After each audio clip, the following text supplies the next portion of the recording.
Thank you, ladies. That was wonderful. Good morning. See, I told you it would be warm this morning. We got it warm in here. That's a good thing.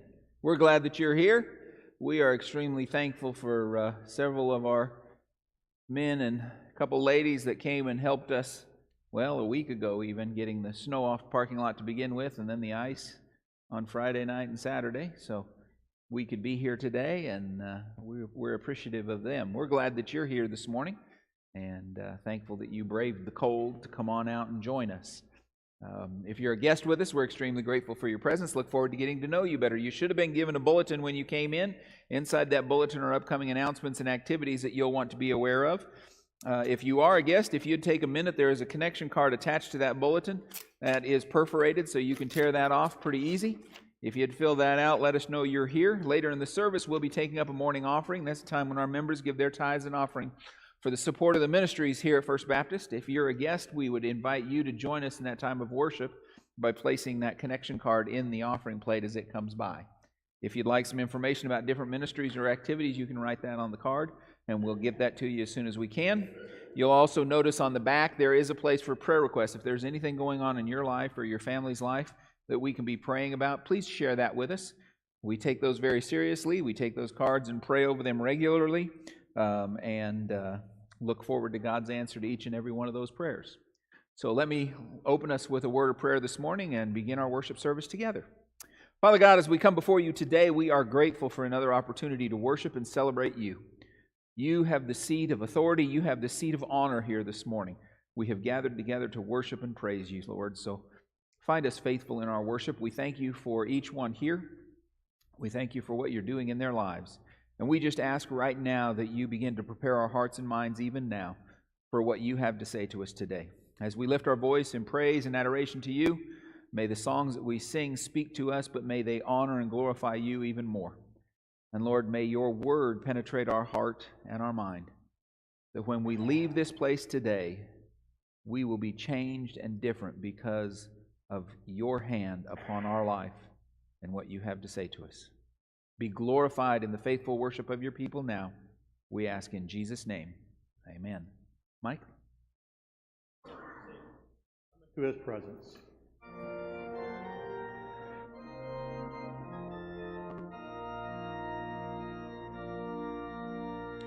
Come into his presence with thanksgiving in your heart and give him praise, and give him praise.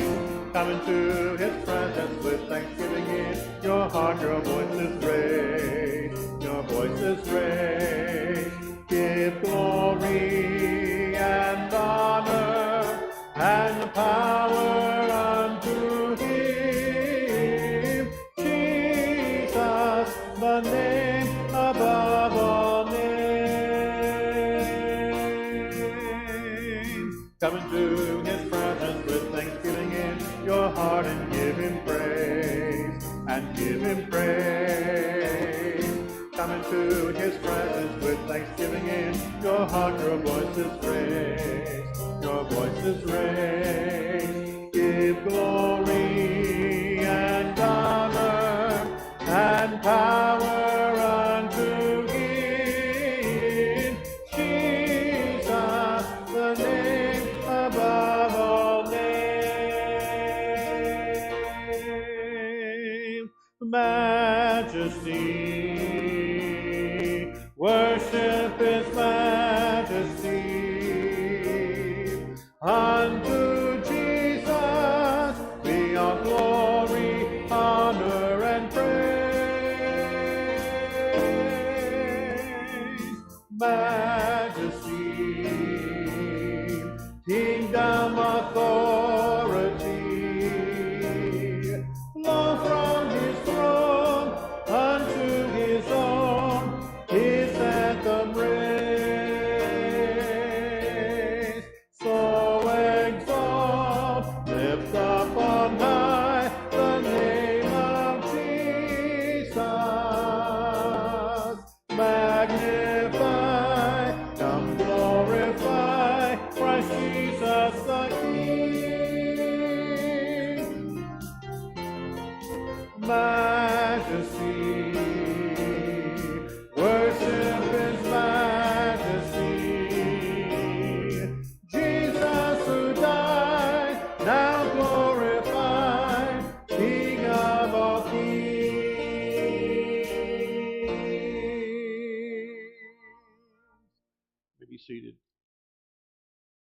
Let's continue singing great old hymn, How Great Thou Art.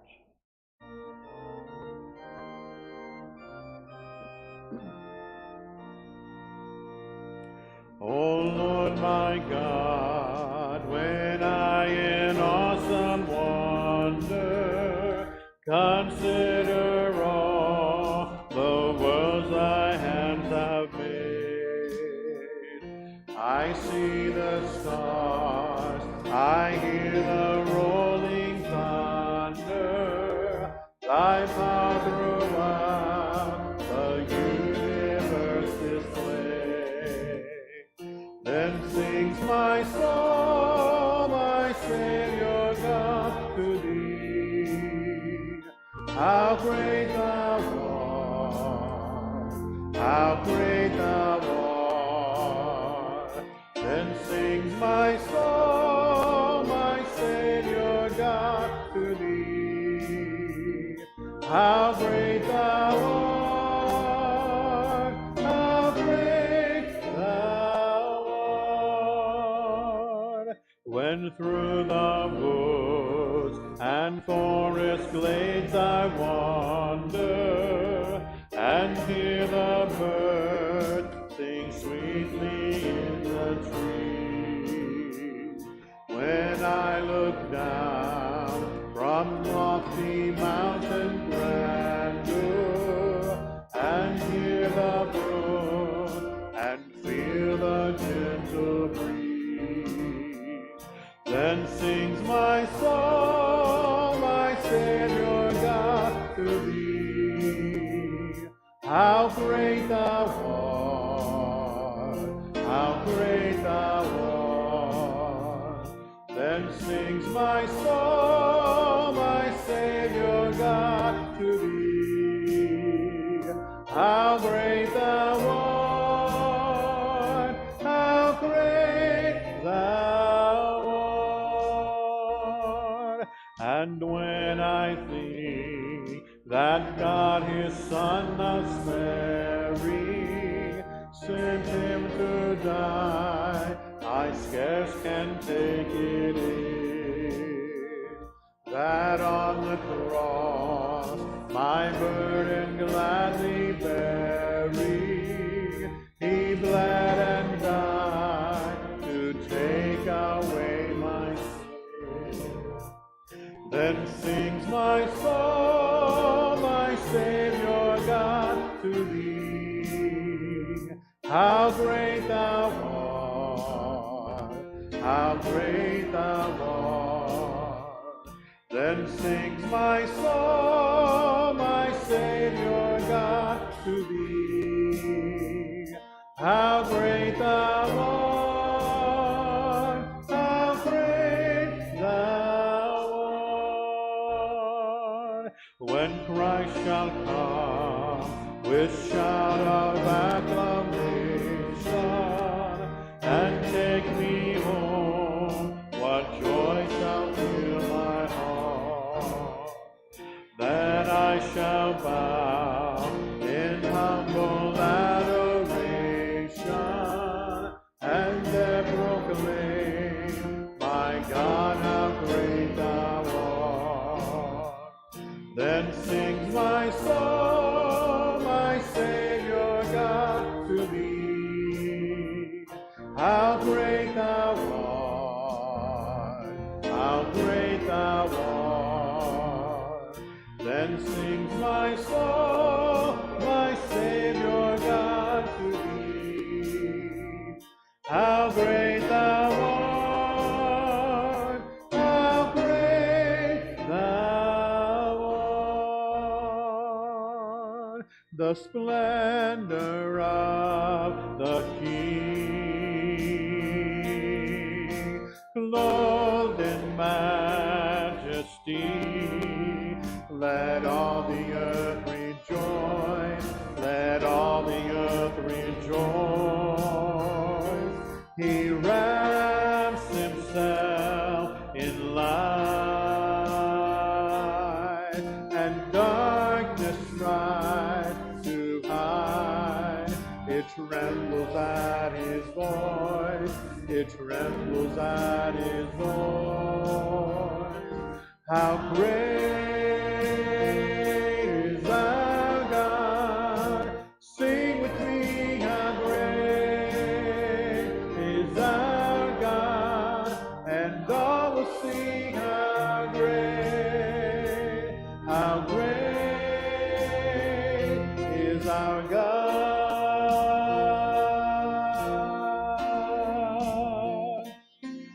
And age to age you stand, and time is in his hand, beginning and the end, beginning and the end. The Godhead three in one, Father, Spirit, Son, the Lion and the Lamb, the Lion and the Lamb. How great is our God! Sing with me, how great is our God, and all will sing how great is our God.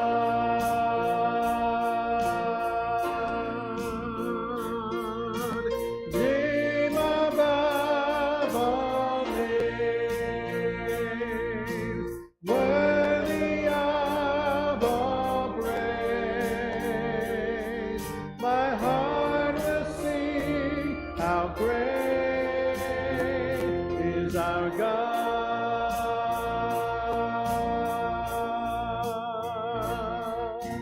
Name above all names, worthy of all praise. My heart will sing how great is our God.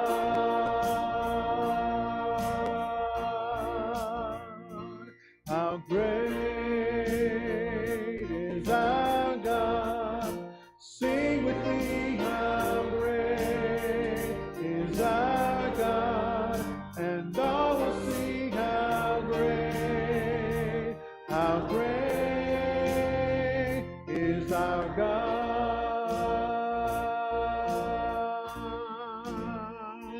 How great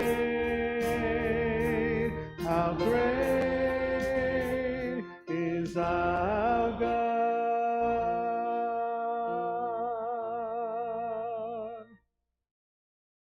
Psalm 96 says, "Sing to the Lord, all the earth. Sing to the Lord and praise his name." Let's do just that. Let's stand together as we sing "Shout to the Lord."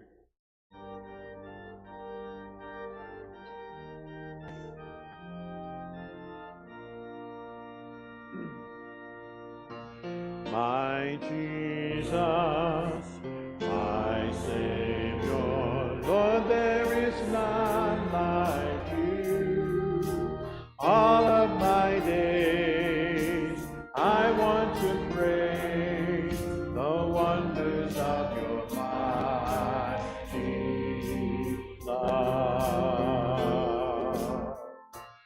My comfort, my shelter, tower of refuge and strength, let every breath, all that I am, never cease to worship you. Shout to the Lord, all the earth, let us see power and majesty, praise to the King. Mountains bow down and the seas will roar at the sound of your name. I sing for joy at the work of your hand. Forever I'll love you, forever I'll stand. Nothing compares to the promise I have in you.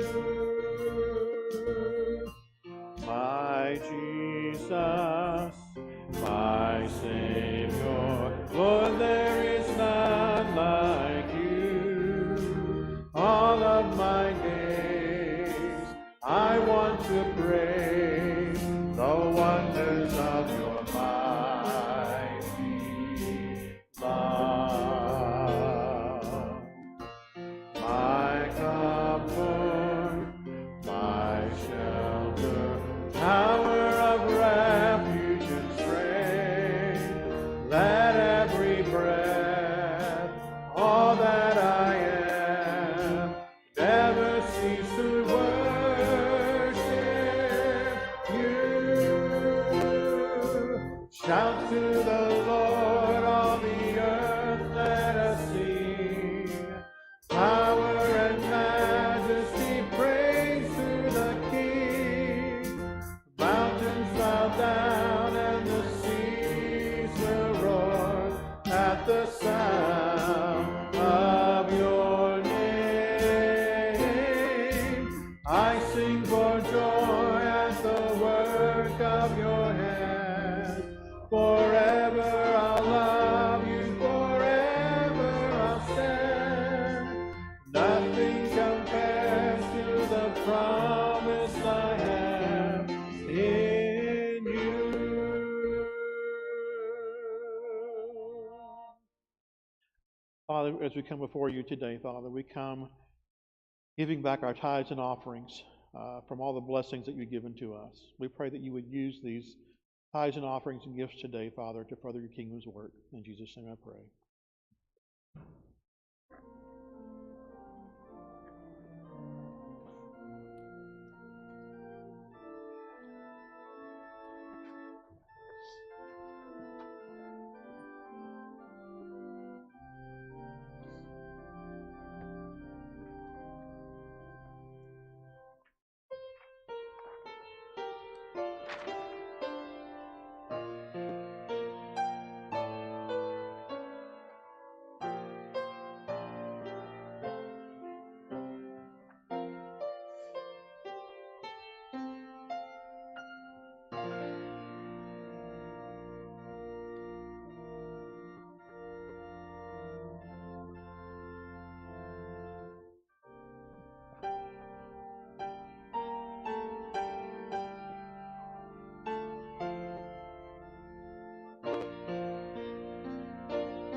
Amen.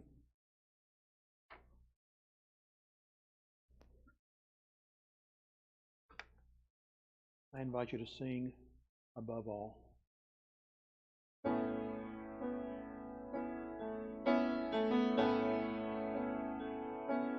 Above all powers, above all kings, above all nature and all created things, above all wisdom and all the ways of man, you were there before the world began.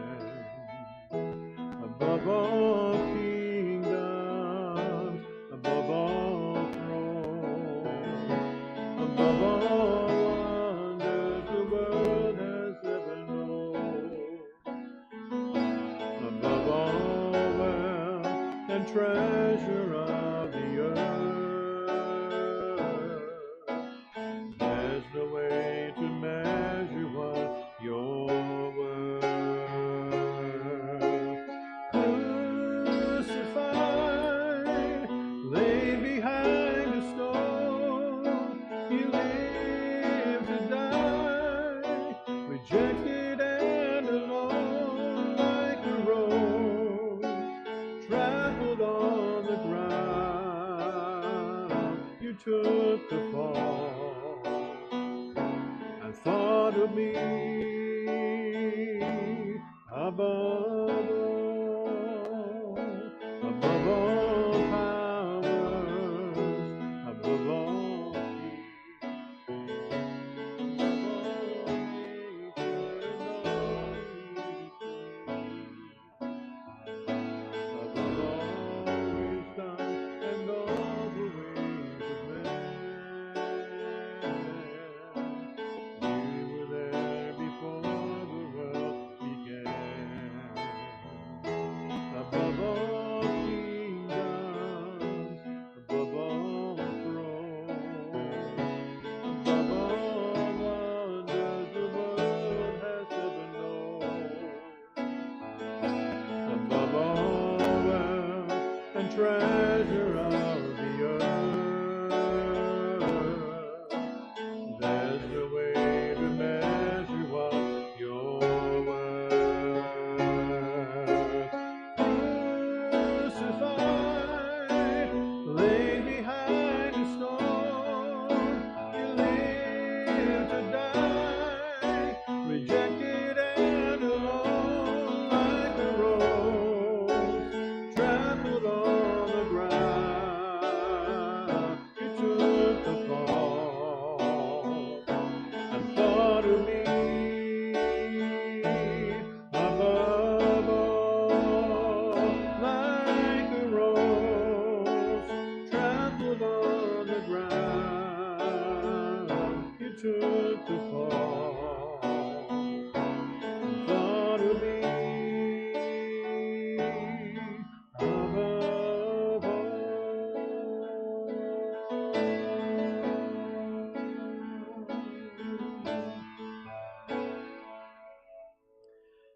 Thank you, Father, for your sacrifice of your Son. Thank you that we can come before you today, Father, because of that sacrifice, because of your love, unending, incomparable love towards us. We thank you for that, Father. We pray that today for our pastor, pray that you would speak in a mighty way through him today, Father, and using your word. In Jesus' name I pray.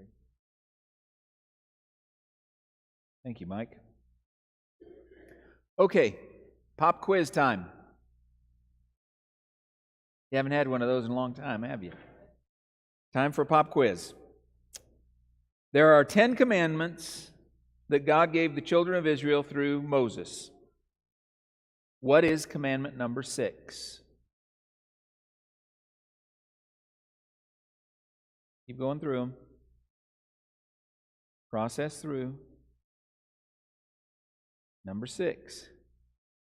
Figure it out?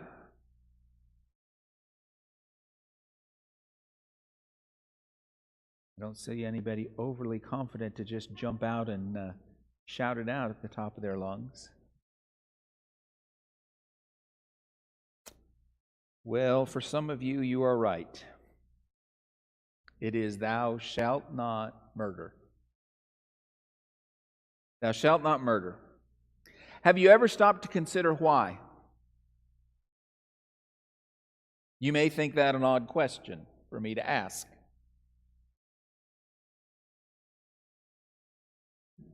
You know, we think most everyone knows that murder is wrong, so why would I ask why we shouldn't murder? Well, why is it wrong? Now, before you get too far into your processing here, think of it this way. You might say, well, it's wrong because it's someone else's life. It belongs to them. Well, that would be stealing, taking something that belongs to someone else. That's a different commandment. Why is murder wrong?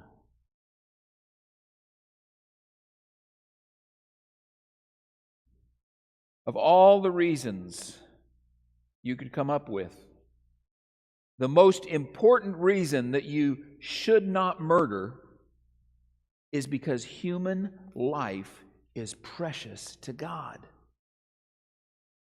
Life is precious to Him.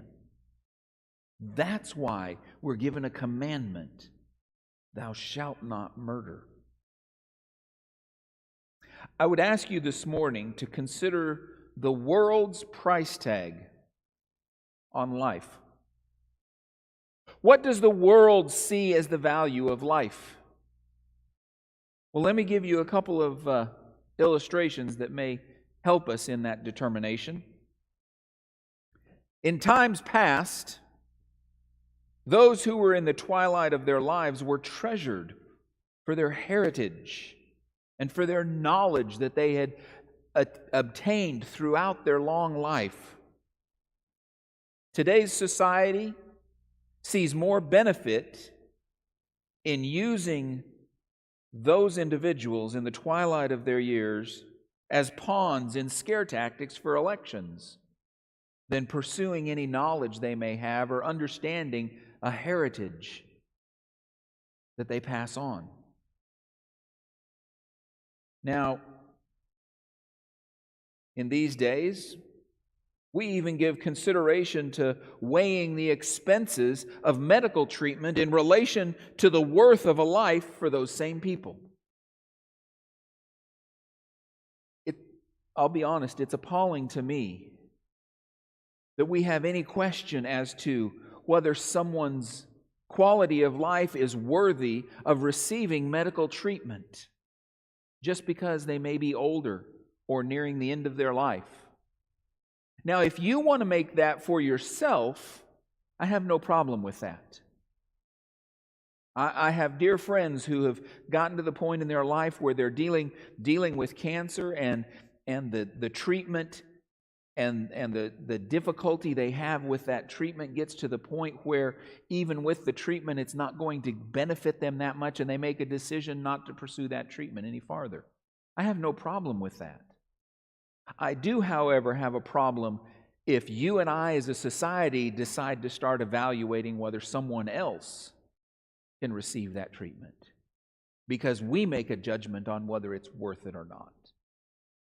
Because we are doing exactly what that sixth commandment tells us not to do, and we are devaluing life to nothing but dollars and cents.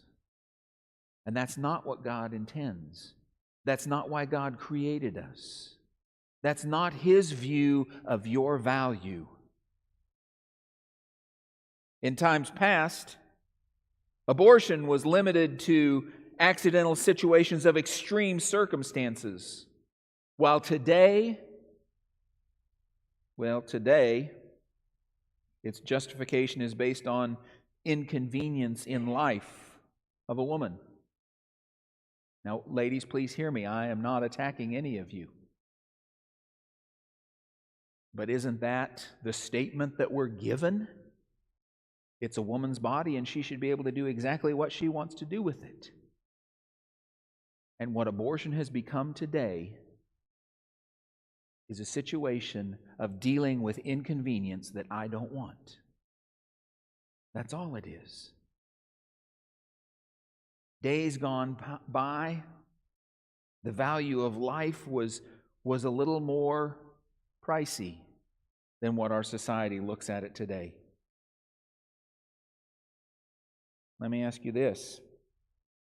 Since we talked about abortion becoming a thing of convenience, pop quiz question number 2. You thought you were just going to have one. You got a second one. Let's see how you do. See if you do any better. Pop quiz question number 2 for the morning. How many lives have been terminated in their mother's wombs since Roe v. Wade? How many lives have been terminated in their mother's womb since the court decided Roe v. Wade? You're probably a little shy. The actual number is over 64 million. 64 million lives terminated.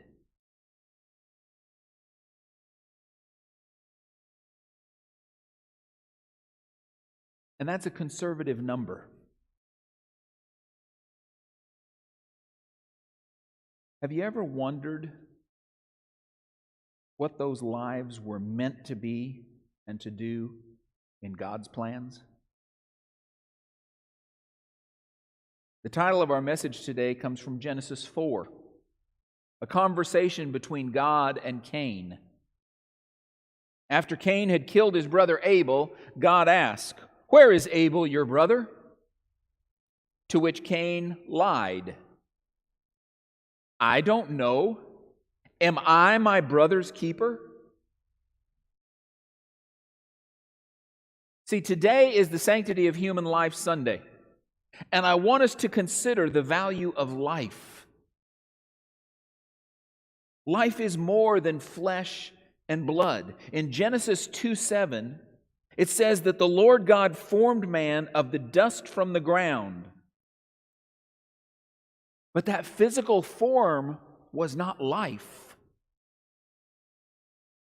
It was not until God breathed into his nostrils the breath of life that man became a living being.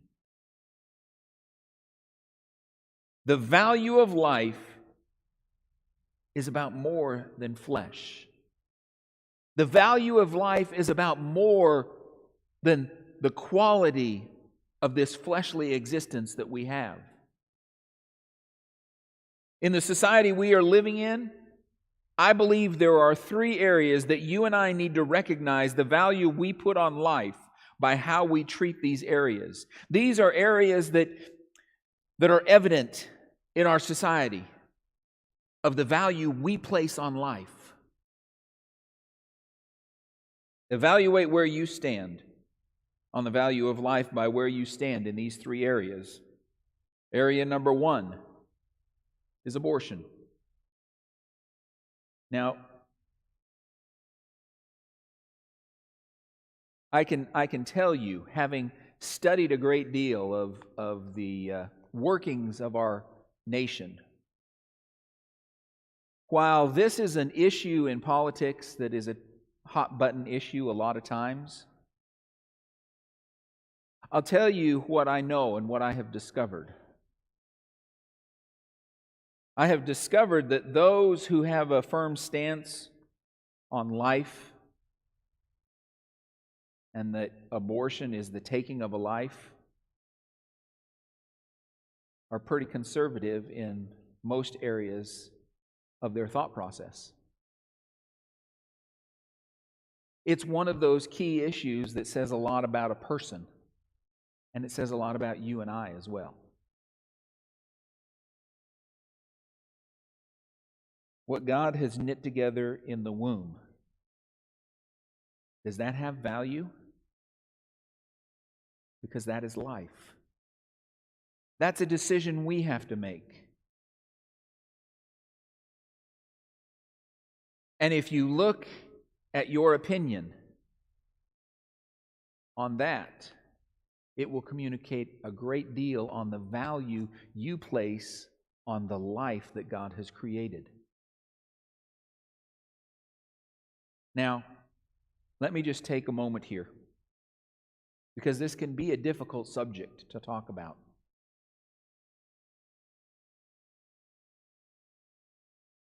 You know, I came to know Jesus as my personal Lord and Savior when I was in graduate school. Prior to that time, there are a lot of things that I did that weren't the right things to do.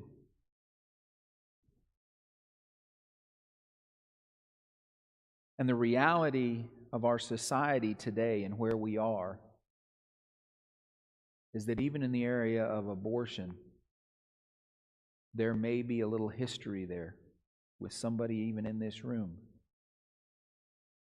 I need you to understand something. God is broken over that, just like you probably would be and are.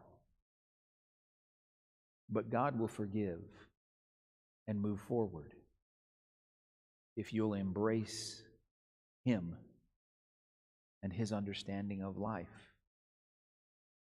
So don't allow what has happened in your past to determine your future, but determine this day what you have as the value of life itself. The second area that has become very prevalent in our society recently, that I would say is an evaluation for us on the value of life, is euthanasia. The idea that life's value is measured by the perceived quality of life at the moment. How do you determine that? I understand, and we have some dear friends who are experiencing this right now. I understand that there are times when you recognize your life is coming to an end and there is very little that can be done. And the cost of what is being done, not in monetary values, but in the pain and the agony of what you will go through, is not worth what you will get.